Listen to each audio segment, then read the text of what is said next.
Hostel గదిలో నిద్రిస్తున్న విద్యార్థినిపై ఆ కాలేజీ చైర్మన్ లైంగిక దాడికి ప్రయత్నించాడు. అర్ధరాత్రి హాస్టల్లోకి వెళ్లి విద్యార్థినితో అసభ్యంగా ప్రవర్తించాడు. దీంతో భయపడిన ఆ స్టూడెంట్ కేకలు వేయగా మిగతా స్టూడెంట్లు నిద్రలేచారు. కోపంతో మండిపడ్డ చైర్మన్ స్టూడెంట్లపై చేయి చేసుకున్నాడు. ఈ విషయం ఎవరికీ చెప్పొద్దంటూ బెదిరించి వెళ్లిపోయారు.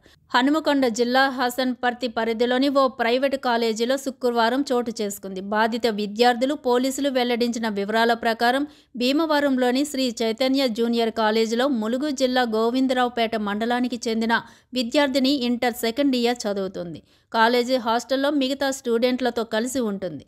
ఈ క్రమంలో శుక్రవారం రాత్రి తన గదిలో నిద్రిస్తుండగా college chairman, food corporation of India Telangana రాష్ట్ర కమిటీ సభ్యుడు బోర సురేందర్ గౌడ్ వెళ్లాడు. విద్యార్థినితో అసభ్యంగా మాట్లాడుతూ లైంగిక దాడికి ప్రయత్నించాడు. భయాందోళనకు గురైన బాధితురాలు గట్టిగా కేకలు వేయడంతో మిగతా విద్యార్థినులు నిద్రలేచి ఆ గదికి వచ్చారు. సురేందర్ గౌడ్ వారిని బెదిరించి అక్కడ నుంచి వెళ్లిపోయారు. ఈ విషయాన్ని బాధితురాలు ఫోన్ ద్వారా తల్లిదండ్రులకు చెప్పడంతో తెల్లవారుజామునే వారు హాస్టల్కు చేరుకున్నారు. కూతురుతో కలిసి వెళ్లి పోలీసులకు ఫిర్యాదు చేశారు. నిందితుడిని వెంటనే అరెస్టు చేయాలని డిమాండ్ చేస్తూ స్టేషన్ వద్ద ఆందోళనకు దిగారు. అయితే సురేందర్ గౌడ్ అప్పటికే పరారయ్యాడని సమాచారం.